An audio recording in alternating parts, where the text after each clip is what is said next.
देखो इसमें दिया है इला 100 पृष्ठों वाली एक पुस्तक के 25 पृष्ठ पढ़ती है, ठीक है। ललिता इसी पुस्तक का 1/2 भाग पढ़ती है, तो किसने कम पढ़ा ये हमें निकालना है। देखो सबसे पहले हमें इसमें दिया है कि इला नाम की कोई लड़की है, वो कोई पुस्तक पढ़ रही है जिसके पृष्ठों की संख्या 100 है। अब इसमें से कितने पृष्ठ पढ़ रही है, वो 25 पृष्ठ पढ़ रही है, ठीक है। और कोई दूसरी लड़की है जिसका नाम है ललिता, वो इसी पुस्तक के मतलब जिसके पृष्ठों की संख्या 100 है, इसका कितना पढ़ रही है, वो 1/2 भाग पढ़ रही है। और हमें निकालना ये है कि कौन कम पढ़ रहा है कौन ज़्यादा पढ़ रहा है, मतलब कैसे केवल ये निकालना है कि किसने कम पृष्ठ पढ़े। तो सबसे पहले देखो यहाँ पे ये चीज़ हमें दी है, तो इनको हमें पहले यहाँ पे लिखना होगा। तो यहाँ पे मैं लिख देता हूँ हल। तो देखो कुल पृष्ठों की संख्या कितनी है, 100 है, तो यहाँ पे लिखेंगे, तो यहाँ पे लिखेंगे कुल पृष्ठों की संख्या बराबर हो जाएगी 100। अब इसमें से देखो इला कितनी पढ़ रही है, 25 पृष्ठ पढ़ रही है, तो यहाँ पे लिखेंगे इला द्वारा पढ़ी गई पृष्ठों की संख्या कितनी है, 25 है। वैसे ही देखो ललिता कितना पृष्ठ पढ़ रही है, देखो कुल पुस्तक का 1/2 भाग पढ़ रही है। तो इसको मुझे पृष्ठों में चेंज करना होगा, तो कैसे करेंगे, यहाँ पे पहले लिखेंगे ललिता द्वारा पढ़ी गई पृष्ठ, ठीक है। तो यहाँ पे लिखेंगे ललिता द्वारा पढ़ी गई पृष्ठों की संख्या कितनी हो जाएगी। देखो इसमें दिया है कि इसी पुस्तक का मतलब होता है गुणा, इसका 1/2 भाग पढ़ रही है, मतलब कितने पृष्ठ हैं, 100 पृष्ठ हैं। तो 100 पृष्ठों का 1/2 भाग पढ़ रही है, तो यहाँ पे पृष्ठों की संख्या निकल आएगी। यहाँ पे लिखेंगे 100 गुणा 1/2, ठीक है। तो यहाँ पे देखो अगर मैं इसको भाग करता हूँ, यहाँ पे 100 गुणा 1 करेंगे तो ये हो जाएगा 100/2। तो 100/2 का मतलब 2 का भाग किस में करना है, 100 में करना है। तो यहाँ पे हो जाएगा 5, 5 बार भाग जाएगा तो 5 दूनी 10 हो जाएगा, फिर 0। अब यहाँ पे 0 यहाँ भी उतारेंगे, यहाँ पे उतारेंगे, तो ये हो जाएगा हमारे पास 50। तो इसका मतलब जो ललिता है वो कितने पृष्ठ पढ़ रही है, 50 पृष्ठ पढ़ रही है, जबकि इला कितने पृष्ठ पढ़ रही है, 25 पृष्ठ पढ़ रही है। तो हमें निकालना है किसने कम पढ़ा। तो देखो किसने कम पढ़ा, इला ने कम पढ़ा, तो यहाँ पे लिखेंगे इला कम पृष्ठ पढ़ती है, ठीक है। तो देखो ये वाला क्वेश्चन भी यहाँ पे कंप्लीट हो गया। अब देखो अगला क्वेश्चन क्या दिया है इसमें। देखो इसमें दिया है कि रफ़ीक ने 1 घंटे के 3/6 भाग तक व्यायाम किया, ठीक है, जबकि रोहित ने 1 घंटे के 3/4 भाग तक व्यायाम किया, ठीक है। तो किसने लंबे समय तक व्यायाम किया ये हमें निकालना है। देखो सबसे पहले तो इसमें दिया है कि रफ़ीक नाम का कोई लड़का है, वो 1 घंटे का 3/4 भाग व्यायाम कर रहा है, तो ये चीज़ हमें यहाँ पे लिखनी भी होगी। तो देखो यहाँ पे लिखेंगे रफ़ीक द्वारा किया गया व्यायाम कितना होगा, 1 घंटे का मतलब गुणा 3/4। तो ये आ जाएगा, 1 का गुणा कर रहे हैं तो 3/4 ही हमारे पास आएगा, ठीक है। तो यहाँ पे लिख देंगे 3/4।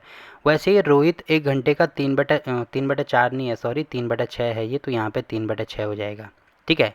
वैसे ही रोहित का दिया है कि रोहित ने 1 घंटे के 3/4 भाग तक व्यायाम किया, तो यहाँ पे लिखेंगे, तो यहाँ पे लिखेंगे देखो ये भी 1 घंटे का 3/4 कर रहा है, तो 1 घंटे का मतलब होगा गुणा 3/4 हम कर देंगे, तो यहाँ पे आ जाएगा 3/4, ठीक है। अब हमें ये देखना है कि कौन सी मतलब किसने लंबे समय तक व्यायाम किया, मतलब ये देखना पड़ेगा मुझे कि 3/6 और 3/4 इसमें से कौन सी संख्या बड़ी है। तो ये तो हम पता लगा सकते हैं ना, भिन्न तो आपने सॉल्व करना सीखा ही होगा।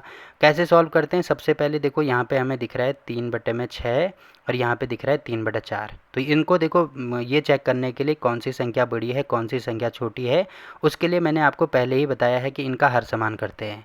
मतलब यहाँ पे 4 दिख रहा है तो हर समान कैसे करते हैं, यहाँ पे 4 दिख रहा है तो 4 का गुणा यहाँ भी करेंगे यहाँ भी करेंगे। वैसे ही 6 यहाँ पे दिख रहा है तो 6 का गुणा यहाँ भी कर दो यहाँ भी कर दो। तो ये हो जाएगा यहाँ पे 3 चौको 12, यहाँ पे हो जाएगा 6 चौको 24, यहाँ पे हो जाएगा 6 तिया 18, यहाँ पे हो जाएगा 6 चौको 24। तो आपको दिख रहा होगा बड़ी संख्या कौन सी आ रही है। देखो पहले हर समान हो गया तो अंश में जो संख्या बड़ी होगी वही हमारी बड़ी संख्या हो जाएगी। तो देखो ये वाली संख्या बड़ी है, तो 18 मतलब ये बड़ी संख्या हो जाएगी।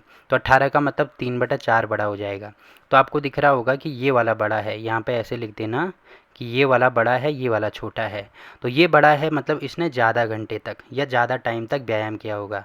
तो ये कौन सा है, देखो रोहित यहाँ पे लिखेंगे, तो यहाँ पे लिखेंगे, तो यहाँ पे लिखेंगे रोहित ने ज़्यादा समय तक व्यायाम किया। तो ये हमारा आंसर आ जाएगा। देखो अगर आपको ऐसे भी समझ में नहीं आता है तो सिंपल सा एक काम कर दो, इनको मिनट में चेंज कर दो। मिनट में चेंज करने का मतलब ये है, पहले मैं इनको यहाँ से मिटा देता हूँ। मिनट में चेंज करने का मतलब ये है कि यहाँ पे मैंने 1 से गुणा किया था ना, तो अगर 1 घंटे को मैं मिनट में चेंज करूँगा तो 1 घंटे में 60 मिनट होते हैं। तो जहाँ पे मैंने इसको 1 से गुणा किया है वहाँ पे मैं इसको 60 से गुणा कर दूँगा। तो ये हो जाएगा यहाँ पे 60 गुणा 3/6। अब आपको दिख रहा होगा 6 यहाँ भी है, इसको मैं ऐसे लिख सकता हूँ क्या, यहाँ पे लिख सकते हैं इसको 10 गुणा 6, तो 10 छके 60 होगा, गुणा यहाँ पे 3 होगा और बटे में यहाँ पे 6 होगा। तो देखो 6 यहाँ भी है, यहाँ भी है, तो इससे ये काटेंगे तो यहाँ पे आ जाएगा हमारे पास 10 गुणा 30, मतलब ये हो जाएगा 30 मिनट। तो इसका हमारे पास आ रहा है 30 मिनट, मतलब ये 30 मिनट व्यायाम कर रहा है। और ये कितने मिनट व्यायाम करेगा, ये 3/4 है, मतलब 1 घंटे का 3/4। तो 1 घंटे को मिनट में चेंज कर दो तो यहाँ पे हो जाएगा 60 गुणा 3/4। ठीक है, अब देखो ये जो 60 है इसको मैं लिख सकता हूँ 15 गुणा 4, 15 चौको 60 गुणा 3 और बटे में हो जाएगा 4। देखो वही चीज़ ली है ना, 60 की जगह पर केवल मैंने 15 गुणा 4 लिखा है। तो 4 से 4 कटेंगे तो यहाँ पे 15 गुणा 3 कितना होगा, 15 3 45। तो इसके बदले मेरे पास आ रहा है 45 मिनट। अब देखो ज़्यादा लंबे समय तक कौन व्यायाम कर रहा है, ये 30 मिनट तक कर रहा है और ये 45 मिनट तक कर रहा है। तो ज़्यादा लंबे समय तक रोहित कर रहा है, तो तभी मैंने यहाँ पर लिखा है रोहित ने ज़्यादा लंबे समय तक व्यायाम किया। तो आप इसको ऐसे भी कर सकते हैं, ठीक है, जैसे भी आपको समझ में आ रहा है वैसे आप करना। ठीक, तो देखो ये वाला क्वेश्चन भी हो गया। अब देखो अगला क्वेश्चन क्या दिया है इसमें।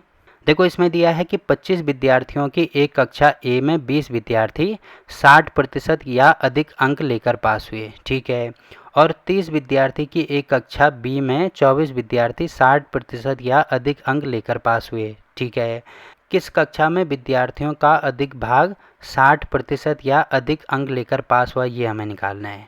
देखो सबसे पहले तो हमें ये दिया है कि कोई 25 विद्यार्थी हैं, मतलब एक कक्षा ए है जिसमें 25 विद्यार्थी हैं, उसमें से 20 विद्यार्थी, 25 विद्यार्थियों में से 20 विद्यार्थी क्या हो रहे हैं, 60% से अधिक अंक लेकर पास हो रहे हैं। और एक दूसरी कक्षा है जिसका नाम हमें बी दिया गया है, उसमें से टोटल 30 विद्यार्थी हैं जिसमें से 24 विद्यार्थी ऐसे हैं जो 60% से ज़्यादा अंक लेकर पास हो रहे हैं। तो हमें ये निकालना है कि किस कक्षा में विद्यार्थी का अधिक भाग 60% या अधिक अंक लेकर पास हो रहा है। तो ये चीज़ हमें यहाँ पे लिखनी भी होगी। तो देखो सबसे पहले हम यहाँ पे लिखेंगे हल में, कक्षा ए में कुल विद्यार्थियों की संख्या कितनी है। देखो कक्षा ए में कुल विद्यार्थियों की संख्या 25 दी है, तो हमने यहाँ पे लिख दिया 25। अब इसमें से देखो ये लिखेंगे उसके बाद कि कक्षा ए में 60% या अधिक अंक लेने वाले विद्यार्थी कितने हैं। यहाँ पे दिया है 20 विद्यार्थी ऐसे हैं जो 60% या उससे अधिक अंक ले रहे हैं, ठीक है।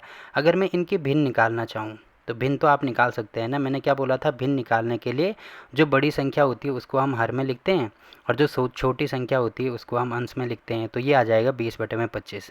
ये आपको ऐसी संख्या दिख रही है जिसके पहाड़े में 20 भी आता है 25 भी आता है, तो वो संख्या है 5। तो यहाँ पे हो जाएगा 5 चौको 20, यहाँ पे हो जाएगा 5 पंजे 25।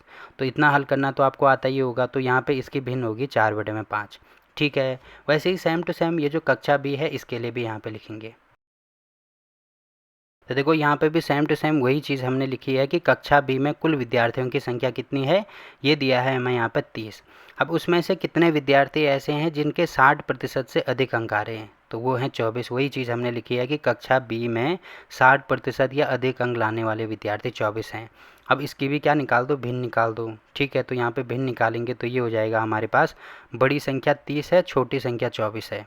तो अब देखो आपको दिख रहा होगा 6 के पहाड़े में 24 भी आता है 30 भी आता है, तो 6 चौको 24, 6 पंजे 30, तो ये भी आ रहा है 4/5। अब देखो दोनों भिन्न हमारे पास आ गई, एक आ रही है 4/5 और दूसरी भी आ रही है 4/5। तो इसमें से ये हमें निकालना है कि बड़ी संख्या कौन सी होगी, छोटी संख्या कौन सी होगी। तो देखो दोनों तो हमें यहाँ पे हर देखो समान है और यहाँ पे भी 4 है, यहाँ पे भी 4 है, मतलब दोनों बराबर हैं। इसका मतलब हम यहाँ पे लिख देंगे,